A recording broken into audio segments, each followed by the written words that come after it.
Bienvenue dans l'univers enchanteur du conte africain 225, où les récits ancestraux prennent vie pour vous transporter au cœur des traditions et de la sagesse de l'Afrique. Dites-nous en commentaire, de quel pays magique venez-vous? Je jure, si tu veux réussir dans ta vie avec foi, ou si tu reconnais que Dieu fait beaucoup de grâce dans ta vie, dis Amen en commentaire, like la vidéo, et abonne-toi pour ne pas regretter. Mara et Clara ont grandi au cœur d'Abadon, où les rues étaient toujours poussiéreuses et les journées semblaient longues. Le soleil frappait durement leur petit quartier, et l'odeur de maïs grillé, de bois brûlant et de terre humide emplissait l'air. La vie n'était pas facile dans cette partie de la ville, surtout pour deux jeunes filles qui tentaient de survivre tout en rêvant. Leur maison était petite et exiguë. Mara vivait dans un appartement de 2 pièces avec ses parents et ses 2 jeunes frères. Son père avait été mécanicien, mais il avait perdu son emploi quand Mara n'avait que 12 ans. Depuis, les choses étaient allées de mal en pis. Sa mère avait commencé à vendre du riz cuit au bord de la route juste pour mettre de la nourriture sur la table. Mara venait souvent à l'école avec peu ou rien à manger, portant un uniforme déjà vieux de 2 ans, délavé et effiloché aux manches. L'histoire de Clara n'était pas très différente. Sa mère était enseignante à l'école primaire et devait nourrir 5 enfants. Clara, la deuxième née, avait appris, comme son frère aîné, à s'occuper des plus jeunes. Son père était parti quand elle était bébé, laissant sa mère tout gérer seule. Clara parlait peu de ses difficultés, mais tout le monde à l'école pouvait le voir. Ses chaussures étaient toujours usées. Ses livres manquaient de pages, et ses yeux portaient le poids de quelqu'un qui avait vu trop de choses trop jeune. Malgré les épreuves, Mara et Clara faisaient de leur mieux à l'école. Elles portaient des uniformes scolaires déchirés et écrivaient dans de vieux cahiers hérités de leurs aînés. Elles partageaient parfois des stylos et des manuels. La plupart du temps, Mara gardait un morceau de son goûter, si elle en avait, au cas où Clara n'aurait pas de déjeuner, et Clara faisait souvent de même. Un après-midi, Mara remarqua Clara assise seule pendant la pause, le regard perdu dans le vide. Elle semblait affamée, mais ne disait rien. Sans poser de questions, Mara ouvrit son petit sac de déjeuner et offrit à Clara son dernier morceau de tourte à la viande. Clara sourit timidement et l'accepta. Ce moment scella leur amitié. Dès ce jour, elles allaient à l'école ensemble, partageaient des secrets et parlaient de leurs rêves. Mais rêver était difficile quand la réalité frappait sans cesse. À l'école, les enfants riches arrivaient dans des SUV rutilants, avec des chauffeurs leur ouvrant les portes. Ils portaient des uniformes impeccables, utilisaient des téléphones coûteux et avaient des boîtes à lunch remplies de collations sophistiquées. Mara et Clara s'asseyaient souvent ensemble au fond de la classe, observant et chuchotant entre elles. « Un jour, ce sera nous », disait Clara avec un sourire crispé. Mara hochait la tête, les yeux pleins d'espoir silencieux. Lorsqu'elles terminèrent le lycée, les filles ne rêvaient plus seulement. Elles étaient désespérées. Elles en avaient assez de la pauvreté. Elles étaient fatiguées d'être moquées, fatiguées de rester silencieuses pendant que d'autres vivaient dans le confort, fatiguées de voir leur mère lutter jour et nuit pour payer le loyer et acheter de la nourriture. Elles commencèrent petit. Clara fut la première à suggérer de voler un rouge à lèvres dans une petite boutique de cosmétiques à proximité. C'était risqué, mais elles le firent. Elles le vendirent à une fille du quartier pour la moitié du prix. Avec l'argent gagné, elles achetèrent 2 paquets de nouilles instantanées et du crédit téléphonique. L'excitation de gagner de l'argent si facilement les électrisa. Des rouges à lèvres, elles passèrent aux crèmes pour le corps et au parfum. Puis vinrent les sacs et chaussures de créateurs contrefaits. Elles achetaient des copies bon marché au marché et les vendaient comme des originaux à des filles qui voulaient avoir l'air riches avec un petit budget. Elles utilisaient les réseaux sociaux pour promouvoir leurs produits, posant avec eux et ajoutant des légendes sophistiquées. Les choses avançaient vite, mais ce n'était jamais assez. Elles voulaient plus. Elles voulaient de l'argent véritable, celui qui vient en liasse. C'est alors qu'elles rencontrèrent un homme appelé Big Tony. Big Tony était suave et bien habillé. Il conduisait une voiture noire aux vitres teintées et portait toujours des lunettes noires. Il avait l'air de quelqu'un qui connaissait des choses dangereuses. Il remarqua Mara et Clara dans un petit restaurant en bord de route où elles vendaient certains de leurs articles contrefaits. « Vous voulez gagner de l'argent pour de vrai ?» demanda-t-il avec un sourire rusé. Elles se regardèrent, incertaines, mais la curiosité et la faim les poussèrent à s'asseoir et à écouter. Cette rencontre allait tout changer. Pour l'instant, Mara et Clara n'étaient que deux filles des rues poussiéreuses d'Abaddon, fatiguées de la pauvreté, pleines de rêves et dangereusement proches du précipice. Après avoir rencontré Big Tony, Mara et Clara entrèrent dans un monde nouveau. Il était plus sombre et plus dangereux que tout ce qu'elles avaient connu, mais il promettait des richesses rapides. Big Tony n'était pas un simple arnaqueur de rue. Il avait de l'expérience, des contacts et un plan. Il les fit asseoir un après-midi dans un salon discret derrière un lave-auto. L'air sentait le suya grillé et la bière bon marché. Il se pencha et parla d'une voix calme et sérieuse. « Vous êtes belle. Vous n'avez pas besoin de faire des choses stupides comme coucher avec des hommes pour de l'argent. Ça, c'est pour les petites filles, dit-il en allumant une cigarette. Tout ce dont vous avez besoin, c'est d'intelligence. » Mara et Clara écoutaient attentivement. « Voici ce que vous allez faire, dit Tony. Achetez de la poudre soporifique. Pas trop forte, pas trop faible. Quand un homme vous invite à sortir, soyez gentille. Soyez charmante. Mettez la poudre dans son verre quand il ne regarde pas. Une fois qu'il dort, prenez ce que vous pouvez et partez avant qu'il ne se réveille. » Clara haussa les sourcils. « Et si on se fait prendre ?» Tony sourit. « Seulement si vous êtes imprudente. Habillez-vous bien, ayez l'air classe, ne vous comportez pas comme des voleuses. Soyez maligne. Vous pouvez gagner beaucoup d'argent. » Le plan semblait risqué mais tentant. Elles s'entraînèrent à jouer un rôle, à savoir quoi dire et même à marcher avec assurance dans les hôtels. Tony leur donna même des conseils pour choisir leur cible. « Visez les hommes qui parlent trop, dit-il. Ceux qui se vantent de leur argent. Ils sont généralement imprudents. » Leur première vraie victime fut un jeune banquier. Elles le rencontrèrent dans un salon à Essia. Il portait une montre en or et ne cessait de se vanter de sa nouvelle voiture. Clara fit semblant d'être intéressée, riant à toutes ses blagues. Mara commanda une bouteille de vin et versa son verre pendant qu'il était au téléphone. Elle ajouta une pincée de poudre, comme Tony leur avait appris. En quelques minutes, le banquier commença à bâiller et à cligner des yeux lentement. Il s'adossa, disant qu'il se sentait fatigué. Elles l'aidèrent à monter dans sa voiture, puis dirent au personnel de l'hôtel qu'elle s'occuperait de lui. Une fois seule dans la chambre, elles fouillèrent ses poches et prirent son portefeuille, son téléphone et les clés de sa voiture. Elles ne prirent pas la voiture, juste l'argent et les objets de valeur. Elles partirent discrètement avant l'aube et utilisèrent l'argent pour acheter de nouveaux téléphones. La même semaine, elles créèrent une page Instagram. Elles postaient des photos glamour, portant des perruques empruntées et des robes d'occasion qui semblaient chères. Leur légende était accrocheuse, « Vie douce uniquement » et « L'argent rencontre la beauté ». Bientôt, elles commencèrent à gagner des abonnés. Les gens pensaient qu'elles étaient des filles riches de Lekki ou de Victoria Island. Personne ne connaissait la vérité. Mara et Clara devinrent accros à cette vie rapide. Elles commencèrent à fréquenter des salons et hôtels haut de gamme où les hommes riches traînaient souvent. Une nuit, elles rencontrèrent un cadre d'une compagnie pétrolière.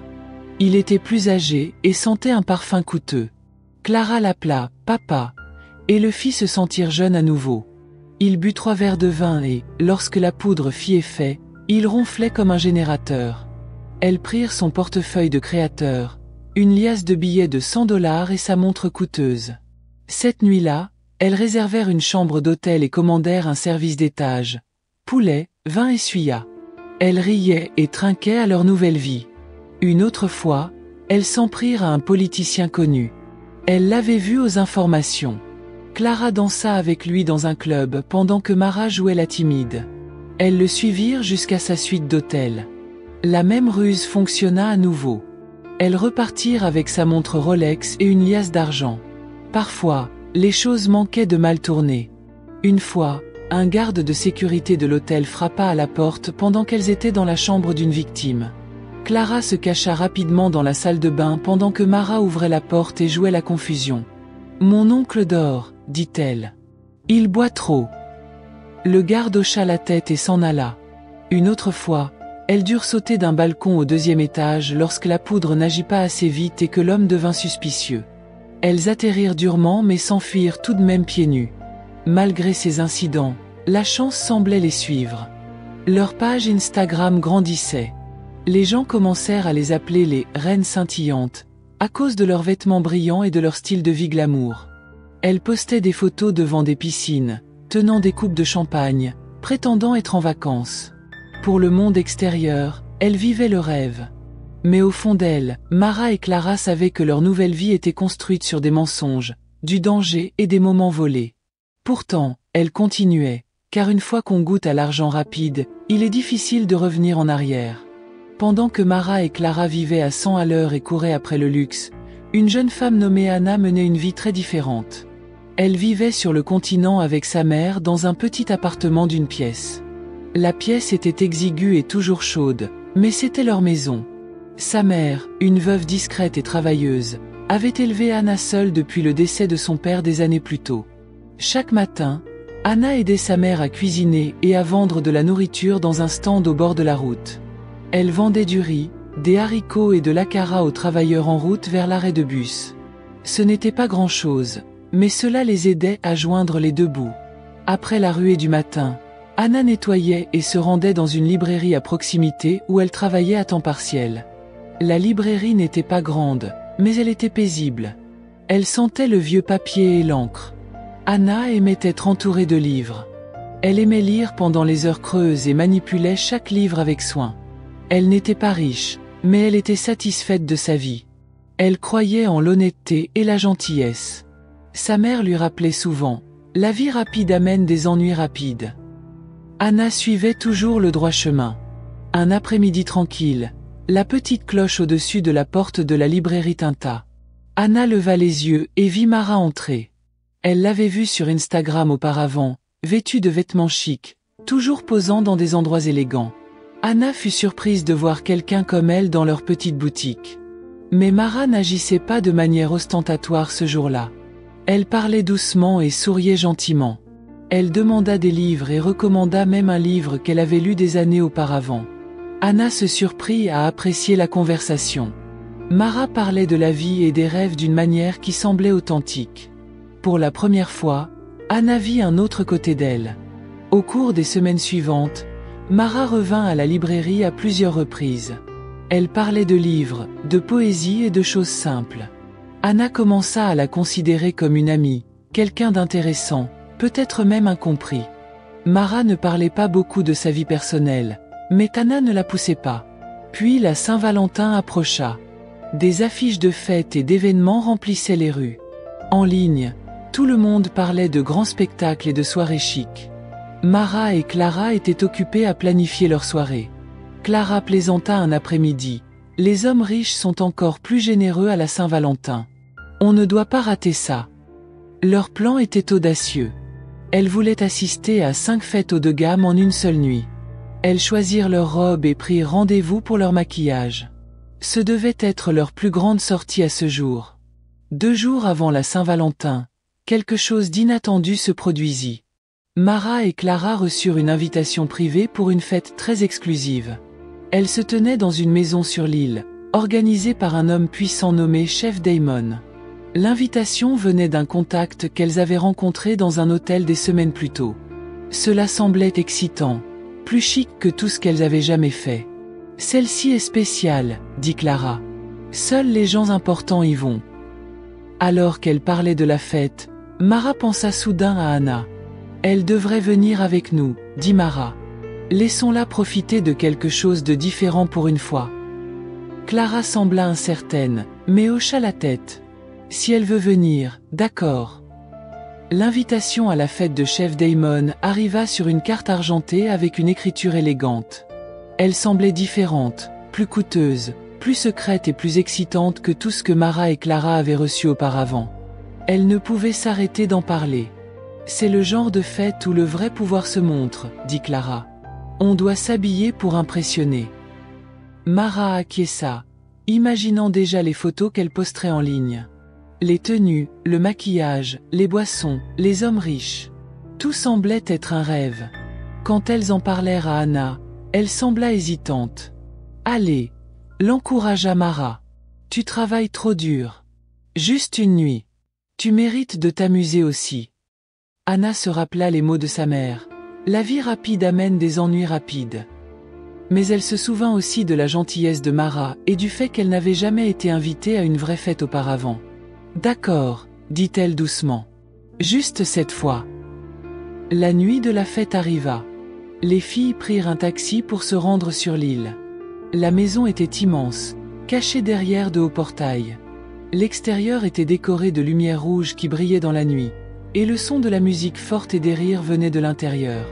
Des voitures coûteuses étaient garées partout.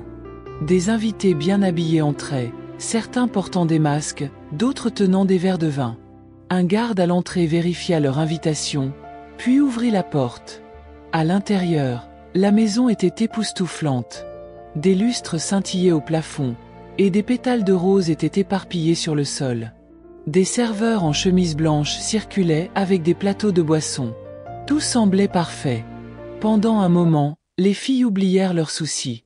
Clara dansa. Mara prit des photos. Et Anna resta à l'écart, émerveillée par ce qu'elle voyait. On aurait dit un conte de fées. Mais cela ne dura pas. Soudain, la musique s'arrêta. Les lumières baissèrent.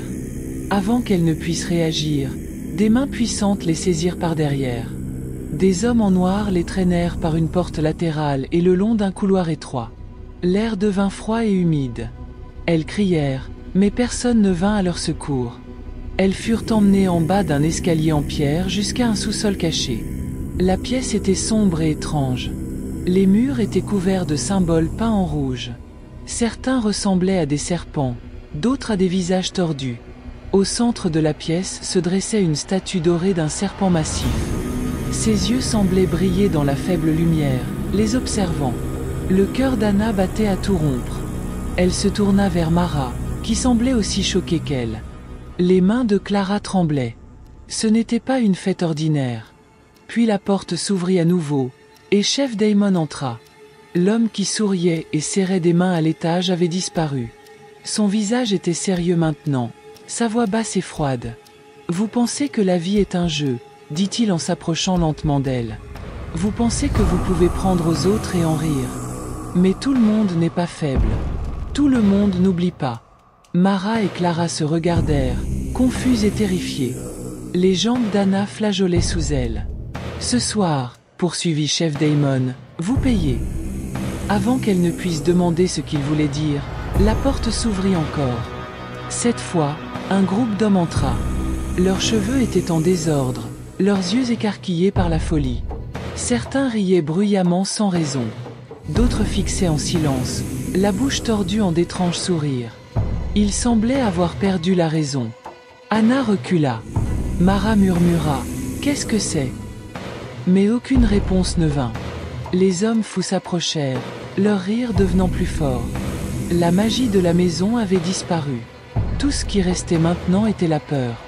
La voix de Chef Daemon était basse, mais ses mots envoyèrent un frisson glacial dans l'air. « Ces hommes, dit-il en pointant le groupe aux yeux fous et aux sourires tordus, représentent chaque homme que vous avez trompé, chaque homme que vous avez drogué, chaque homme que vous avez volé et manqué de respect. » Il fit un pas lent en avant, regardant directement Mara et Clara. « Ils s'occuperont de vous en premier, continua-t-il. Et après ça, je déciderai de votre sort. » Les hommes fous s'approchèrent. Leurs pieds traînaient contre le sol. Certains riaient, d'autres fixaient avec des yeux affamés et vides. Les filles reculèrent, tremblantes.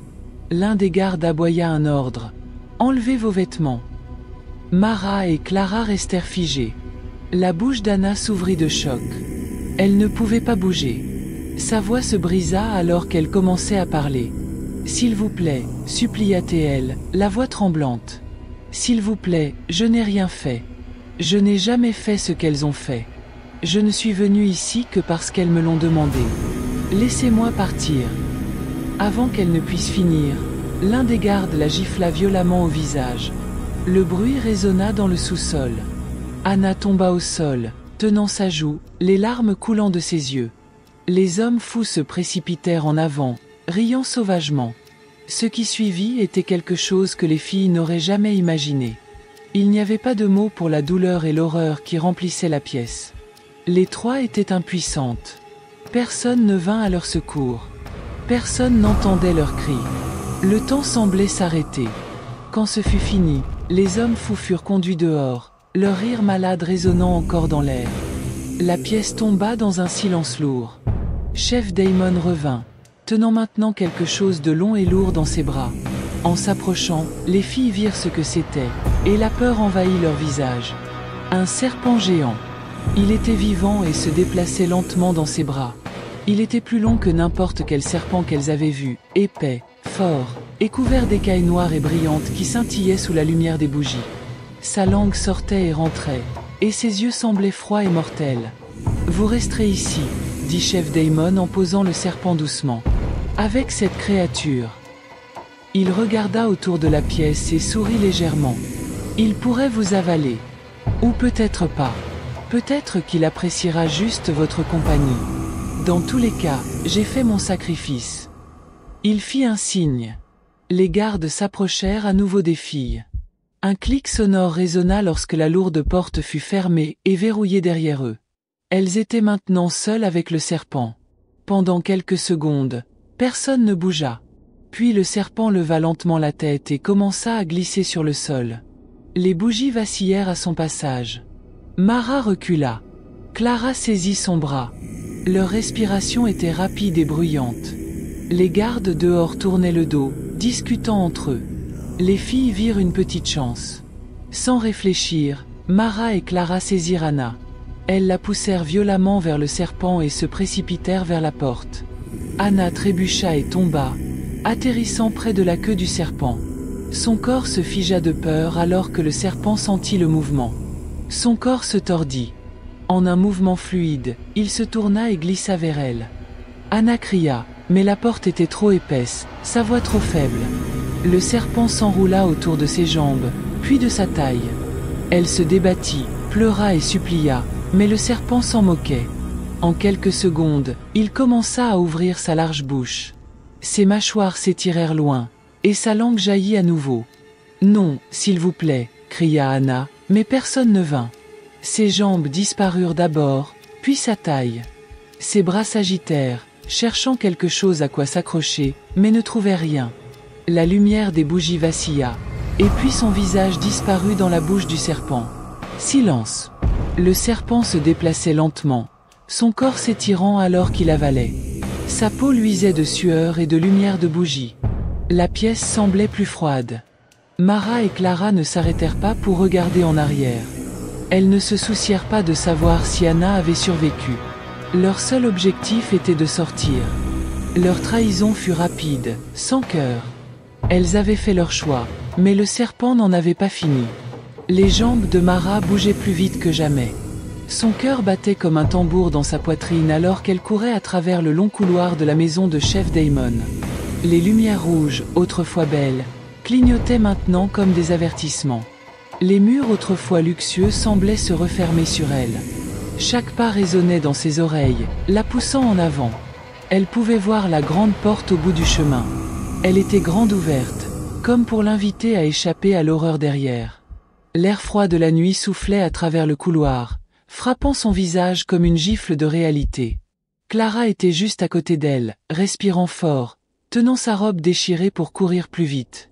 Toutes deux étaient couvertes de sueur, de saleté et de peur. Elles ne disaient rien en courant. Ce n'était pas nécessaire. Elles savaient toutes deux qu'elles venaient de survivre à quelque chose de maléfique. Juste au moment où elles atteignaient le dernier coin avant la porte d'entrée, Clara s'arrêta soudainement. « Qu'est-ce que tu fais ?» demanda Mara, se retournant rapidement. Les yeux de Clara étaient fixés sur quelque chose dans l'ombre du couloir. Là, sur une petite table près d'une sculpture, reposait un tas de chaînes en or brillant. Elles scintillaient sous la lumière tamisée, épaisse, lourde et magnifique. Elles semblaient chères, trop chères pour être laissées derrière. La voix de Clara sortit dans un murmure. « Juste une minute, dit-elle. On ne peut pas partir les mains vides. » Les yeux de Mara s'écarquillèrent de panique. « Clara, non. Partons. » Mais Clara marchait déjà vers la table. « Clara, s'il te plaît, laisse ça, » supplia à nouveau Mara, la peur montant dans sa voix. Clara ne répondit pas. Ses yeux étaient fixés sur l'or. Sa main se tendit lentement, comme attirée par une force plus forte que la raison. La cupidité avait pris le dessus. Ses doigts touchèrent les chaînes. À la même seconde, un léger sifflement remplit l'air. De l'ombre du couloir, le serpent apparut. Il se déplaçait silencieusement, doucement. Son corps était massif, ses yeux brillants de faim et de rage. Clara ne l'entendit pas arriver. Son attention était toujours sur les chaînes. Elle prit la plus grosse et sourit, la tenant à la lumière. C'est alors que le serpent frappa.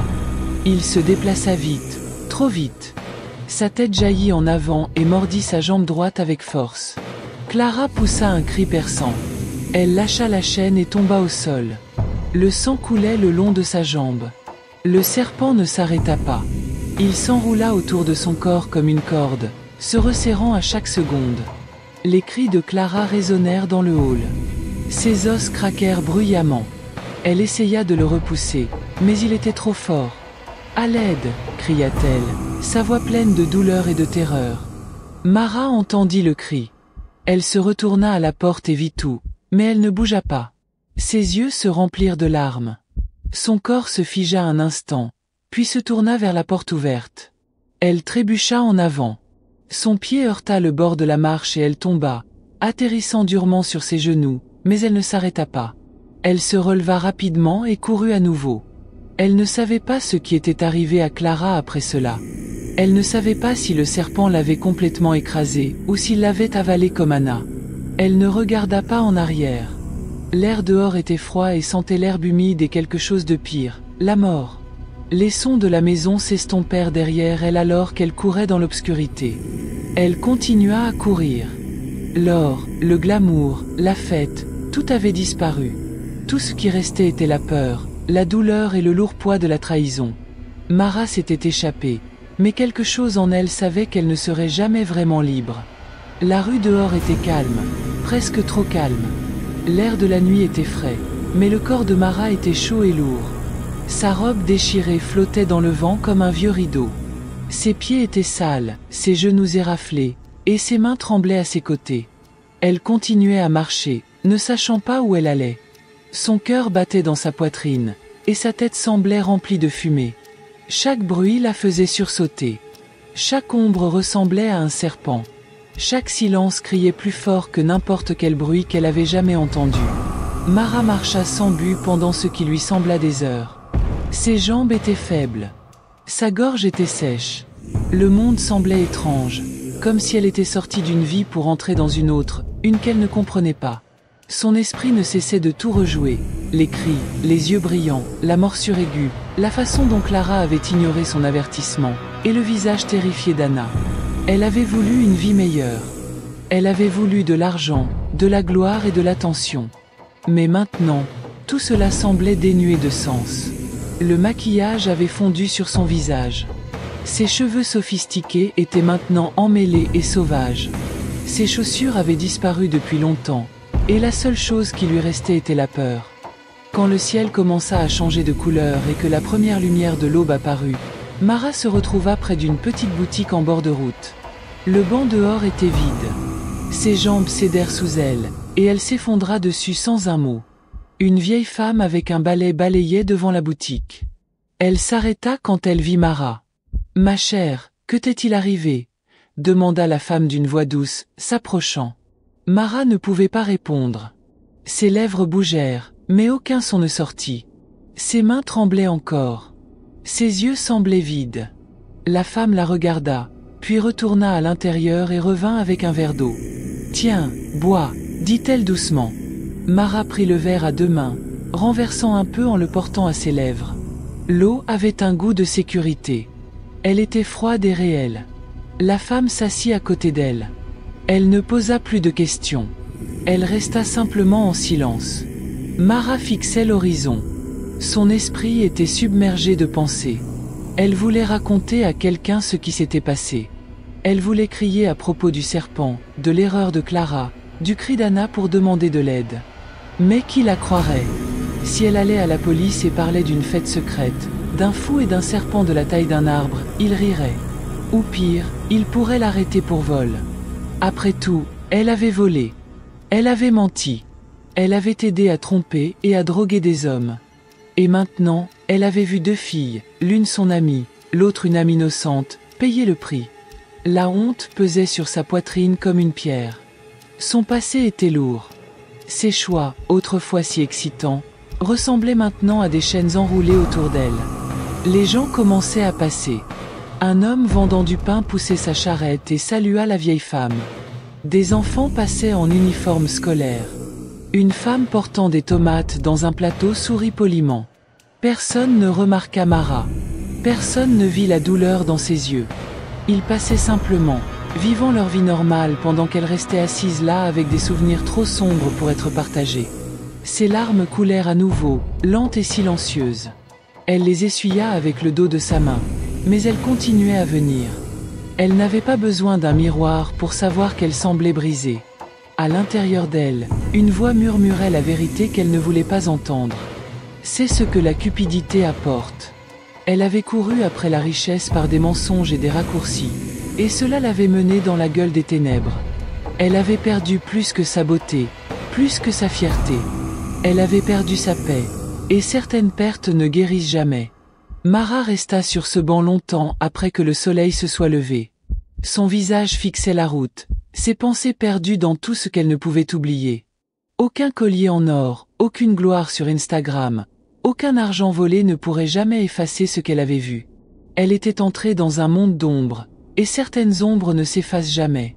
Merci d'avoir regardé. N'oubliez pas de liker, partager et vous abonner pour plus d'histoires intéressantes.